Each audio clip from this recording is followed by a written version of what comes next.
Good afternoon, ladies and gentlemen, and welcome to Comstock Incorporated second quarter 2023 business results webcast. This is Will Mays with RB Milestone. For those of you new to the story, Comstock is an innovator of technologies that enable systematic decarbonization and the energy transition by efficiently converting underutilized natural resources into renewable energy products through three divisions: Comstock Fuels, which converts biomass into net zero renewable fuels; Comstock Metals recycles e-waste and critical metals; and Comstock Mining, which holds significant gold and silver resource in the target-rich district in Nevada. Comstock shares trade on the New York Stock Exchange under the symbol LODE. Joining us today is the company's executive chairman and CEO, Corrado De Gasperis, and COO, William McCarthy. They will discuss second quarter results and give an update on current operations. And we'll also be answering questions at the end of the presentation. And if you're interested in asking a question or logged into the Zoom app or web platform, you can submit your questions directly to us in the Q&A module. Please note that this presentation is being recorded today, August 10th, 2023, and will soon be made available on the company's website at comstock.inc. If you were registered for the presentation, you'll be receiving a brief survey by email from RBMG. Your response to the survey will be greatly appreciated and helpful to us in Comstock in strengthening its investor relations efforts going forward.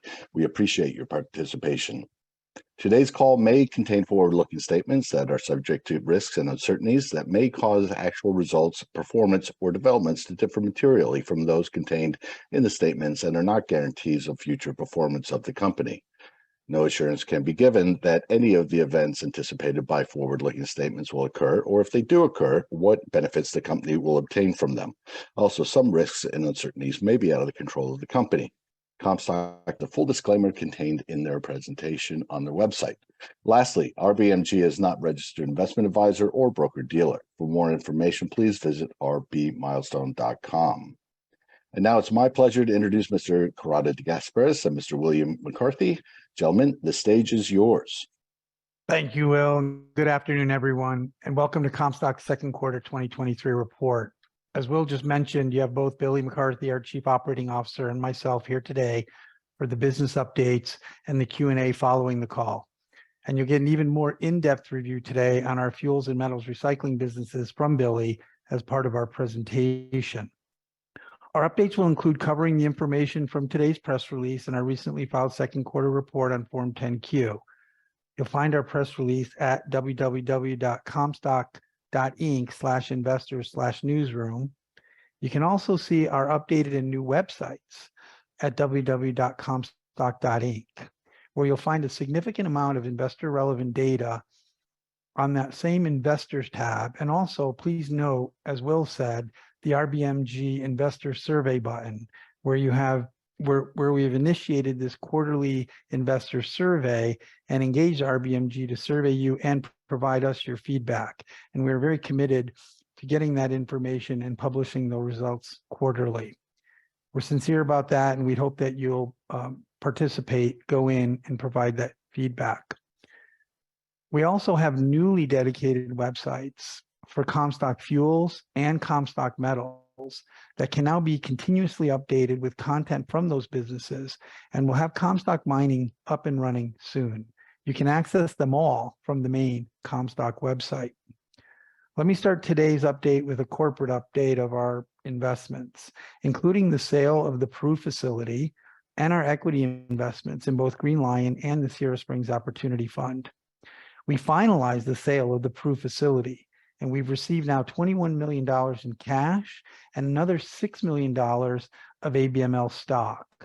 Once that stock is sold, we will have received over $15 million in net cash proceeds. We were actually just notified yesterday that the ABML stock is now fully registered with the SEC and freely tradable. So we will immediately begin monetizing that $6 million. We'll also record an accounting gain of over $7 million in our third quarter P&L for this completed transaction. The delay in selling those ABML shares did result in us issuing some load shares. We now have 109 plus million outstanding shares, with about 4.7 million of that increase being issued by us over the past few months as we were waiting to sell those ABML shares. An additional 1.8 million shares was issued associated with the conversion of our debt, where there's now only 750,000 remaining as the outstanding balance on that convertible note.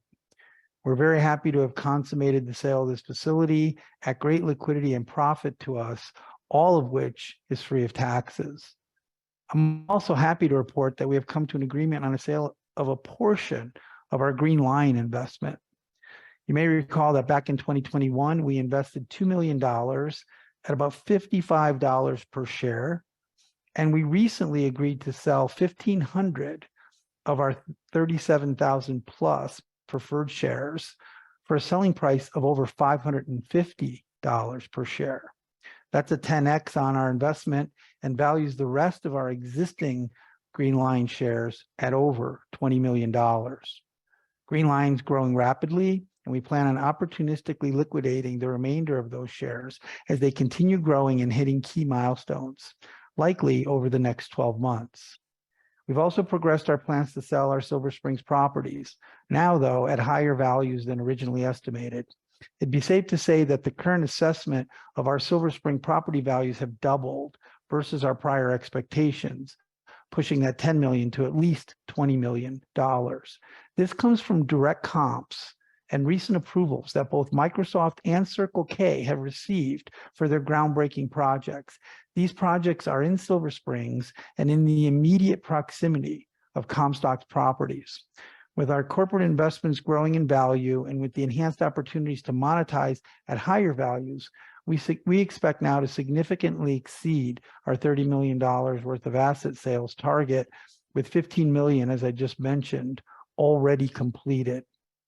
Our strategic investments also include GenMat, of course, who have been exceptionally busy this quarter and represents an incredibly valuable component of Comstock's long-term innovation strategy. GenMat's ability to rapidly simulate and engineer new material solutions, including, for example, for batteries, can be deployed today for commercial use. In just the past 3 months, GenMat has recently demonstrated directly to and for its potential customers its ability to rapidly and accurately simulate material characteristics. This capability is bleeding edge in the AI world and represents GenMat's core value proposition. GenMat has also established its first direct third-party research agreement with the Indian Institute of Science. It's remarkable, who will collaboratively conduct experiments that validate the efficacy of GenMat's technologies. And third, importantly, GenMat has also received regulatory approval for the launch and operation of its hyperspectral imaging sensor for mineral discovery. Now that these government approvals are secured, GenMat-1, its CubeSat, is scheduled to launch later this year, carrying one of the most powerful, accessible hyperspectral imagers that will enable us to extract relevant chemical and physical information for high-precision mineral prospecting here on the Comstock. GenMat's 2023 efforts include launching the satellite and imager, jointly enhancing Comstock's mineral composition data, integrating that data with our analysis, and ultimately enhancing our ability to better pinpoint our mineral targets. Let me turn to our businesses now: Comstock Fuels, Comstock Metals, and Comstock Mining. An overview where each one is advanced and what our next key objectives are for the rest of this year. Once I've done that, I'll turn the call over to Billy, and he'll provide more specifics on our fuels and metals business activities. But let me start with Comstock Mining. Comstock Mining has received cash proceeds of $1.25 million from a new mineral lease with Mackey Precious Metals that will also bring us an additional $1 million in cash revenues between this quarter and next quarter, plus ongoing annual revenues of over $1.5 million per annum. This covers all of our mining costs while advancing the northern exploration targets, where we also have royalties on all of those leased properties. We own those properties, we've leased these properties for revenues, and we've retained royalties on those properties above and beyond. But we've also been engaged with multiple potential mineral development partners with the objective of expanding our existing gold and silver resources throughout the rest of the district. We have recently developed plans and proposals for doubling and even potentially tripling the gold and silver resources across the districts, excluding the Mackey targets. I don't say that lightly, as we're evaluating the best plans and the best potential partners for developing these gold and silver resources for at least 2 million ounces without deploying any of our own capital in the ground and while simultaneously achieving cash profitability from our mining line of business. That's exceptional in any contrast or any context when it comes to junior mining assets. The completed Mackey deal represents a huge start for us toward that objective, getting us to the point where we're covering our costs. We believe that our mining properties collectively contain billions of dollars of potential recoverable metals, and our plan is to unlock that value intelligently. Let me move to Comstock Metals, where our team has had an extremely active 3 months. We indicated on our last call that we'd roll out our new metal recycling plan, and we have jumped on the near-term opportunity for capturing the rapidly growing number of expiring photovoltaic systems that are now coming out of these large, massive solar fields. Most of that stuff, majorly, it's here in the Southwest region. That includes California, Arizona, and of course, Nevada. These materials are now going into landfills and creating a major and increasingly unpopular hazard to the environment. We have finalized our plans and we are deploying our fully redesigned, commercially ready plant that will crush, condition, extract, and recycle these end-of-life solar panels. Our newly selected site in Silver Springs has already been approved by Lyon County for this use, possibly the fastest approval that we've ever received. And we are now permitted by the county to both store and process these materials at the same location.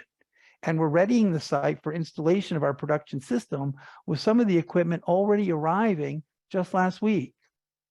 We've also submitted the other 2 required NDEP permits with the expectation of full approval by the end of this year. Our revised plan is better, safer, and faster. We will receive upfront fees from the waste solar panels, and we will process them profitably. Our metals team is currently engaged in sourcing these waste solar panel materials, and these agreements will be announced as soon as they're finalized. We see very little competition here, other than watching these materials continuously go into the landfills. Billy will describe this in more detail in just a few minutes. But suffice to say that securing these revenue-generating supply commitments and getting these permits for commencing production are the remaining key objectives for 2023. Metals is now leading, and so is Comstock Fuels. We all understand very well by now how most renewable fuels draw from the same feedstock pool, typically vegetable oils, and that the total supply of these vegetable oils can only meet a small fraction of the rapidly growing demand. Our target customers and partners have validated this as a top strategic priority. This is because the US market alone currently consumes about 2.5 to 3 billion gallons per year of these vegetable oils, with known renewable fuel capacity coming online, about to demand another 5 to potentially 7 billion gallons per year. And this is not readily available, and it is very expensive. Our technologies unblock this bottleneck by converting abundant, underutilized woody biomass into biointermediates like cellulosic sugar, like Bioleum, for refining directly into renewable fuels. We've identified specific partners and customers in all 5 major regions, starting with the United States as Region 1, and Canada, and South America, and Europe, and even Africa. Our team is engaged globally with significant industry players, and we already have and are continuing to physically demonstrate our ability to efficiently generate yields of over 100 gallons of gasoline equivalent fuel per dry ton of feedstock. It is this capability that squarely puts us in the leading position to supply, integrate, and elevate this industry and the entire supply chain. Billy will explain how we're currently engaged in outlining the parameters of these partnerships. This process has been remarkably diligent on both sides in validating our technology, how it integrates, and how we accelerate the deployment of these solutions together. and we're very, very pleased with that progress.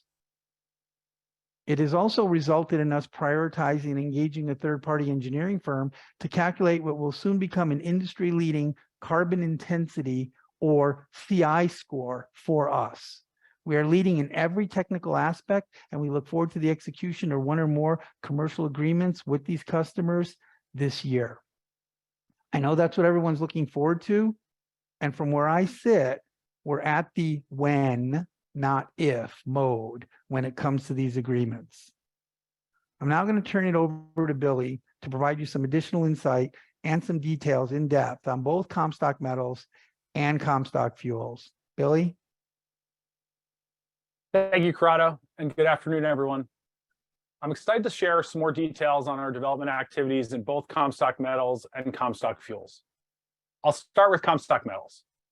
At Upload back in June, we talked about what we could do in the electrification products recycling space. Today, I'm going to talk about what we are doing. And it's quite simple.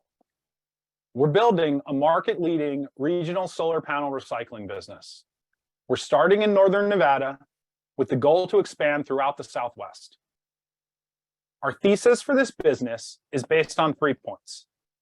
First, the data shows that with the first wave of solar panel deployments heading towards their end of life, this industry will grow substantially over the next several years. Second, previous attempts at commercial recycling solutions have been hampered by high costs. Our process operates at a lower cost per ton, making the economics competitive today with the only other viable solution, landfills. Third, speaking of landfills, with more solar panels competing for limited landfill space, the potential for more regulation of the disposal of solar panels, the cost of landfill disposal is likely to face continued upward pressure. So our thesis is that in an expanding market with rising prices, an effective low-cost solar panel recycler can capture significant market share at high profitability. Now, let me share some more details about how we plan to do this by walking through the near-term objectives that we're tracking.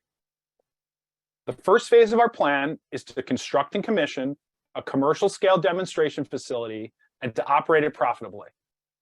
We've recently leased a building in Silver Springs, Nevada, to house this facility, which we call Project Vega. We're readying the site now for the installation of the production system later this year. Permit applications have all been submitted, equipment has been ordered, and is expected to arrive in Q4. As of today, I will say it's probable that we will be operational in Q1 2024, and on the next quarterly call, I should be able to provide a firmer date for the commissioning of this facility. We also recently dismantled and moved the components of our battery recycling pilot system from Wisconsin to the Silver Springs facility, where these components will either be reused in this deployment or stored for future use. We expect the installed costs of Project Vega to be around $2 million. On the supply side, we have a number of ongoing conversations with qualified parties. And as the permitting process moves along, I'm confident those deals will be formalized and we'll be able to share more details. We're finalizing a preliminary pro forma projection for this business, and we plan to share those numbers with you before the end of the year. It's probably not obvious to everyone. It wasn't to me until recently. This solar panel waste is a real problem for the people who deal with it every day. That includes municipal solid waste managers, private waste collectors, and sometimes even contractors whose clients are demanding a sustainable disposal solution. They all need a destination for recycling. It needs to be reliable, economical, and sustainable. I'm confident that's what we'll demonstrate next year with Project Vega. Now, beyond the demonstration facility, as the next step, we're looking towards a larger facility. Our team calls it an industry scale facility. And now I promise we're going to be working on that in the background. We will not be saying more about it until Project Vega is fully operational. So we'll update again on this progress next quarter, and we should have more clarity on the timing of Project Vega's commissioning at that time. Now I'll turn to fuels. We're making incredible progress in the growth of this business. So I'm going to review and try to better contextualize some of the key milestones we've achieved. More exciting, though, I have some news to share with you today on developments that are happening real time here in the third quarter. But before we do that, some background and context. This market is big. The world consumes over 1.5 trillion gallons of liquid fuels each year. In the United States, this includes 3 billion gallons of renewable fuels that are produced at advanced biorefineries from fats. At the beginning of this year, the US Energy and Information Administration, the EIA, counted 17 biorefineries operating in the United States, which produce those 3 billion gallons per year. The top 10 of those refineries make up 2.5 billion of the 3 billion gallons. And the market is growing. The EIA projected this February that with the known projects in development, renewable refining capacity could double in just the next 2 years. The process of making fuels by hydroprocessing, as used at these renewable refineries, is robust, effective, scalable, and most importantly, adaptable to new feedstocks, specifically to bioleum. Bioleum is the missing link that connects existing renewable fuel refineries to low carbon emissions lignocellulosic feedstocks. We connect that link through our technology, our engineering, and our deployment strategies. At its core, our business is all about connectivity and collaboration. So back to our technology development progress.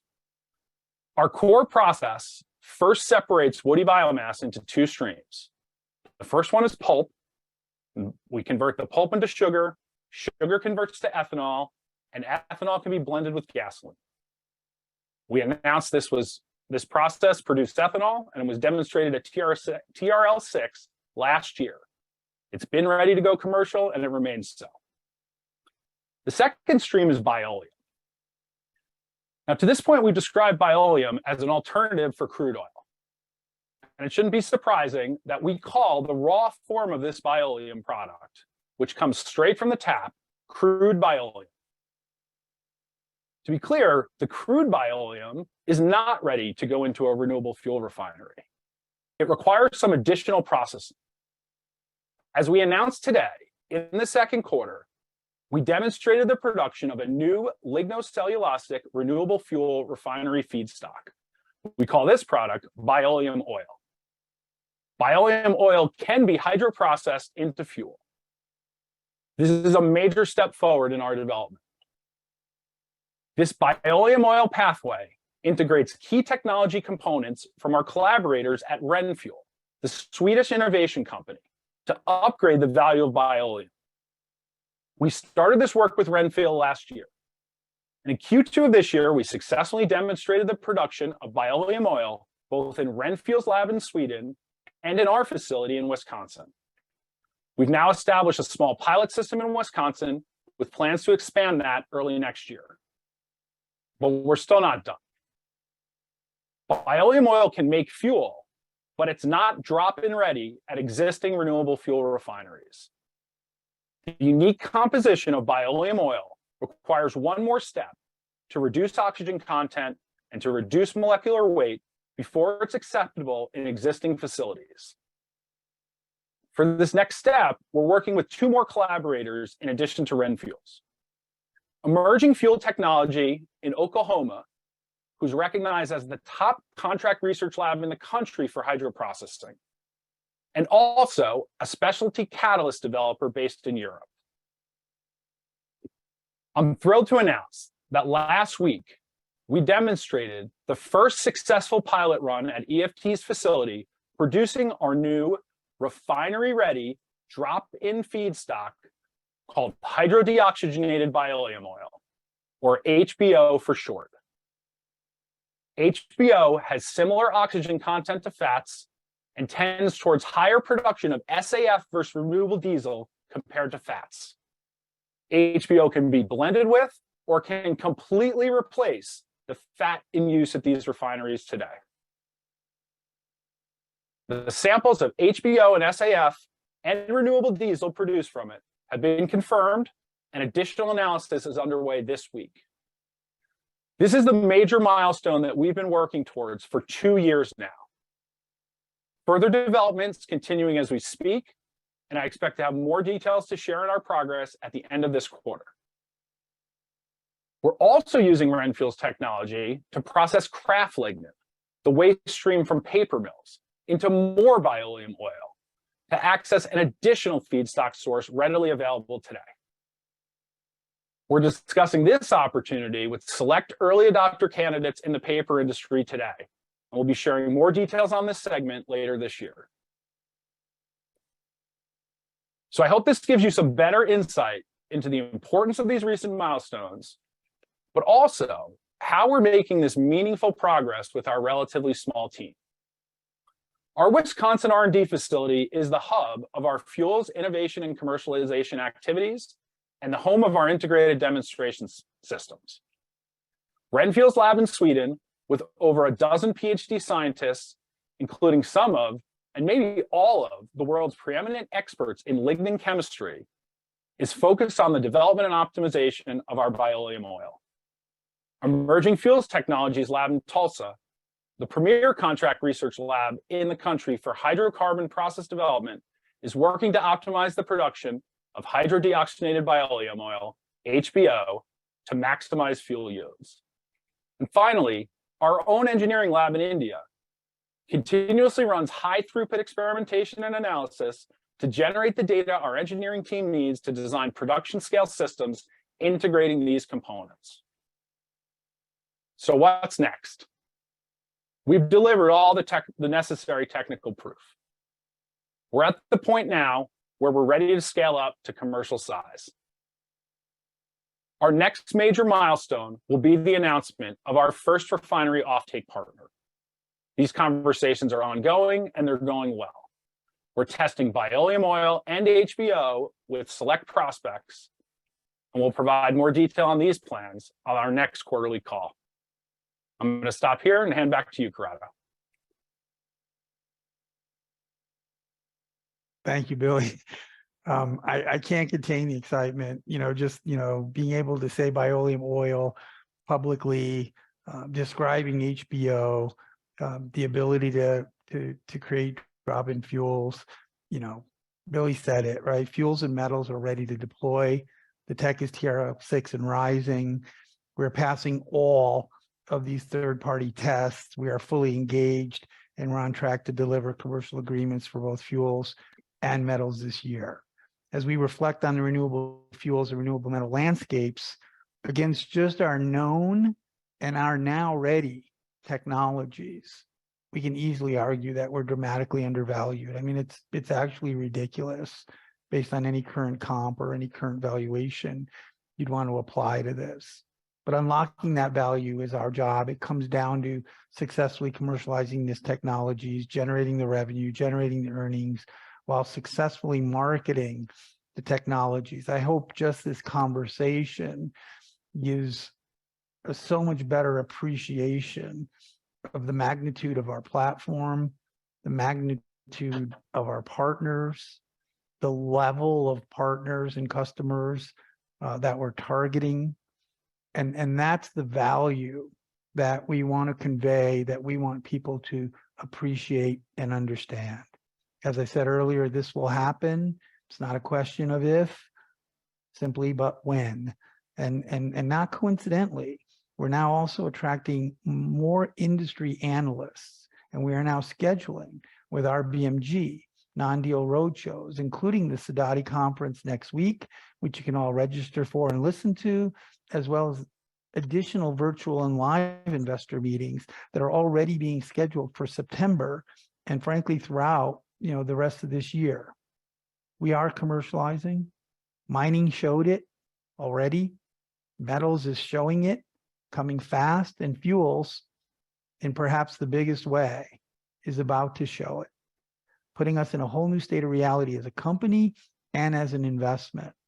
I can tell you it's all happening now. With Billy providing you the details, it's just it's energizing throughout our enterprise. I think we'll just stop there and turn it and open it up to questions. Do you have our first question? Yeah, well, thank you very much, Corrado and Billy, and thanks for the insightful presentation. And as Corrado mentioned, we'll now move to the Q&A portion of the call. And as a reminder, if you'd like to submit a question, you can do so in the Q&A module. We have had some questions submitted prior to the webinar, so we have had several actually on one topic, and that was asking for more updates and timing around Fuel's potential for a commercial agreement and what type of counterparty that agreement may be with. So if you could comment on that. Yeah, Billy, why don't you give a little extra color on that from what you just said? Yeah, so to restate, the next step in our process, we've worked through all the prerequisites, and the next step and the next agreement is with that downstream refinery partner. We're now producing a drop-in feedstock for an existing refinery. And when we get through the qualification and find that first refinery that's ready to take this product. Now, as far as who that is, I think I shared earlier, there's 17 active biorefineries operating in the United States. There's 10 that are really substantial size. And, that's going to double here soon. And that's our addressable market for this offtake contract right now. I think we're very well covered across that universe. And it's there's a couple different factors that drive those decision processes, but we're getting very close, and it's our next item up on the docket to check off. Very good, thanks, Billy. Next question up is regarding financial outlook. Really, it's on cash flow expectations and future financing potential requirements. I'll take that one, Will. So, I mentioned on the call that we're now thankfully fully capable of monetizing some of our current investments. Right on tap is the American Battery stock that we got as part of the Peru sale. That $6 million will be very comfortably liquidated over a 2 to 3 month period. So that addresses our immediate term. We're also getting some nice proceeds from the sale of the Green Lion shares, targeted, scheduled for this quarter as well. So in the near term, things are good. We are very active with the Silver Springs, more active than I've ever been. I really think the Microsoft entrance right into Silver Springs right across the street from our properties, created a whole surge of new activities. And the most immediate impact of that is marking the existing properties to some of those comps. And so in the near term, that's our mindset. We're not interested, in dilutive financings, but we are interested in growth, and it's a big reason why we've scheduled a lot of these non-deal roadshows. We want people appreciating what's happening. We want people appreciating what's about to happen. A lot of these institutional investors need the kind of validation that Billy just described, and we're ready to describe it. We're ready to get face to face. We're ready to walk people through everything that we've accomplished. For me, I'm literally giddy to be able to talk about HBO and Bioleum oil openly, to be able to validate the yields, to be able to explain how we can literally, even with the current state, double the feedstock to the entire industry. And that's just a drop in the bucket for what the potential is beyond that with Bioleum. So we're going to be out. We're going to be explaining that. We are going to be announcing, a leading carbon CI score. We're going to be announcing progress of deploying a full production facility for metals. We're going to be announcing commercial agreements, and we think that's going to all take care of itself very effectively as it converges into the fourth quarter, with the mantra being growth. The discussion is going to be growth with specificity.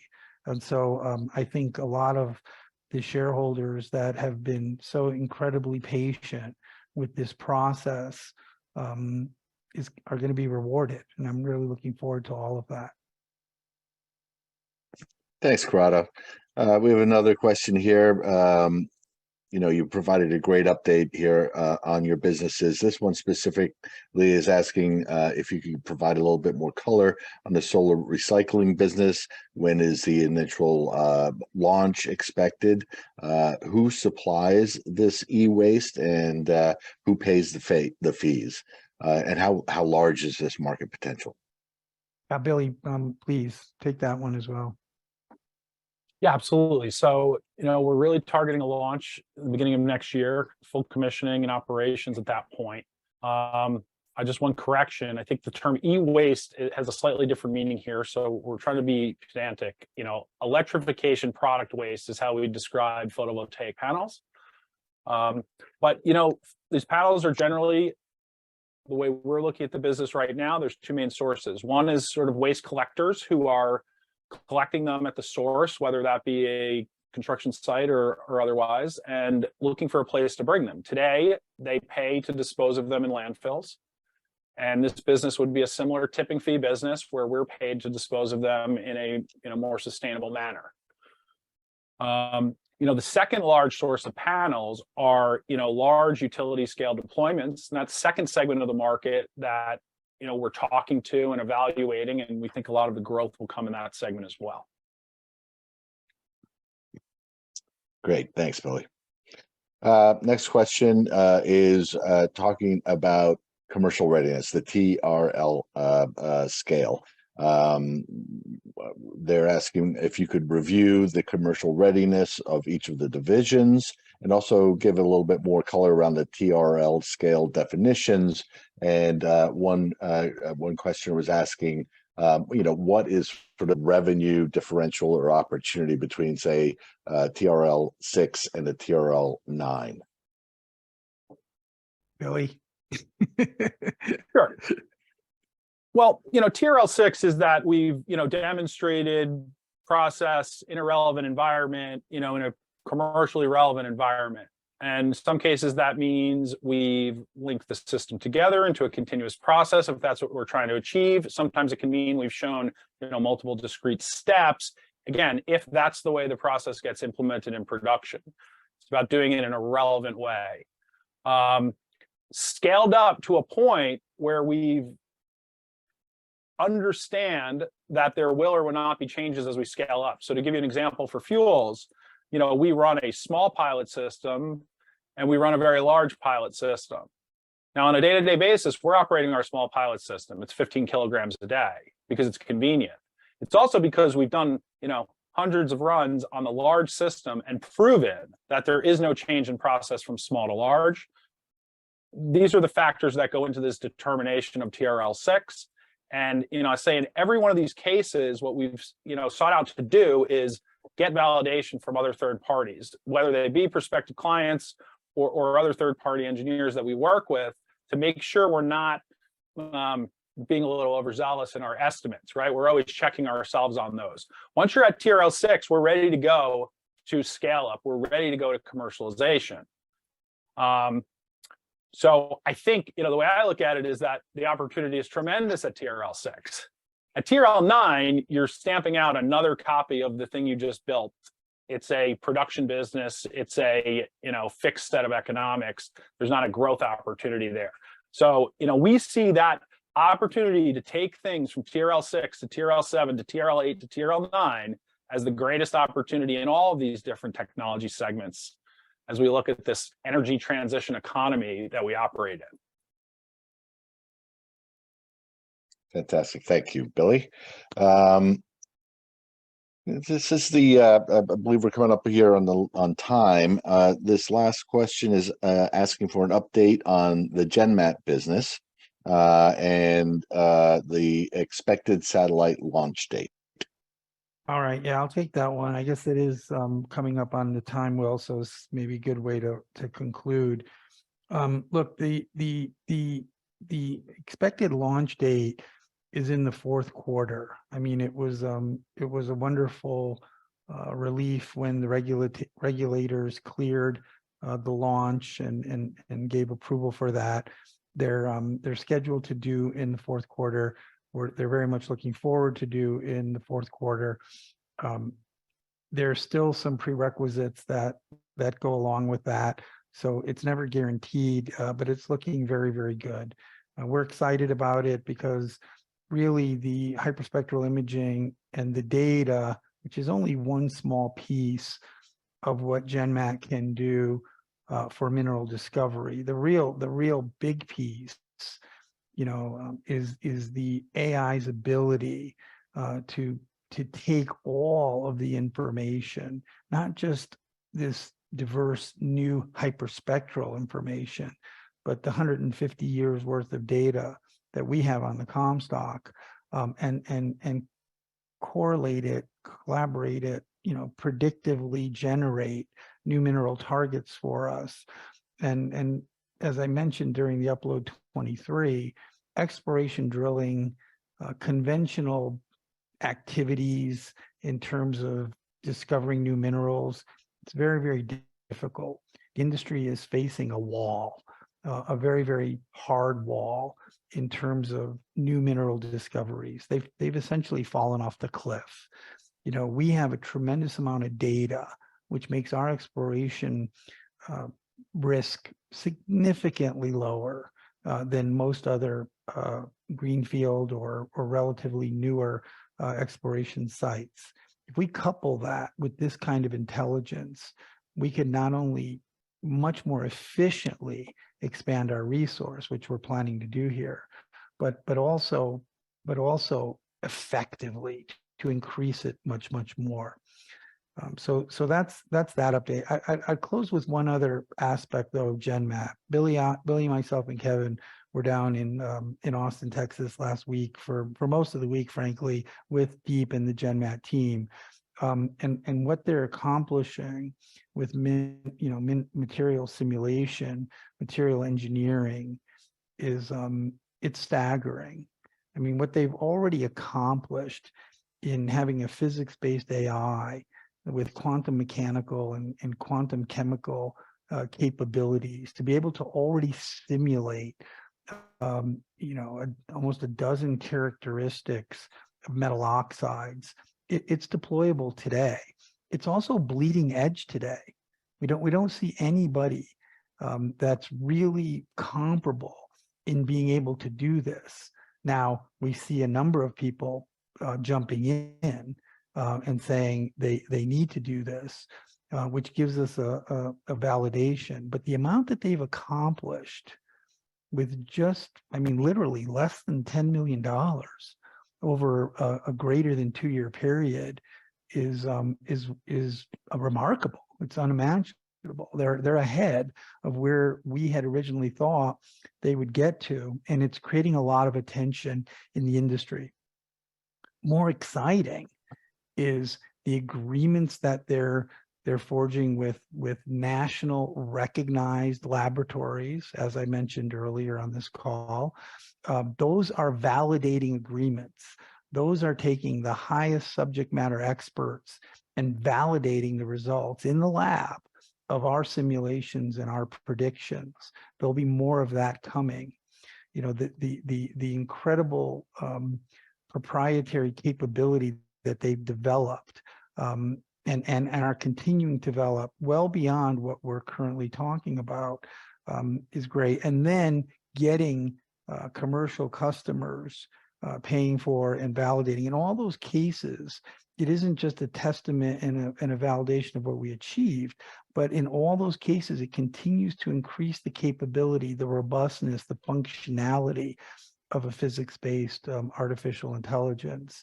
2.5 years ago, people were scratching their heads. What are we even talking about here? Today, it's everywhere, and we're sitting here as a leader. And when it comes to valuations of this, currently from a market perspective, it's greater than almost everything. Fuels is huge. So we're sitting on some incredible opportunities with important, this is how I want to close the call off, with dedicated teams sitting on each one of these market commercializations. So I really appreciate it. We've used up our time. Those were great questions. We look forward to a lot of communication that's up and coming in the next 1, 2, 3 months, and we'll be out in the road Sadati conference next week, New York in September and beyond. So thank you, Will. Thank you, Billy.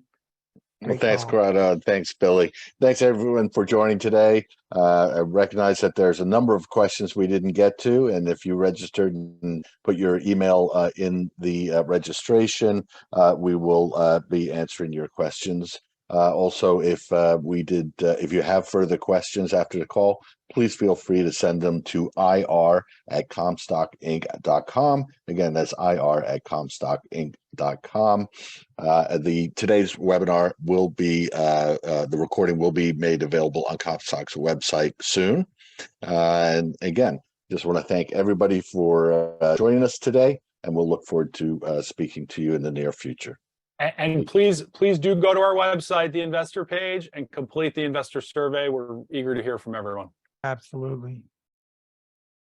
Thanks, guys. Thanks all.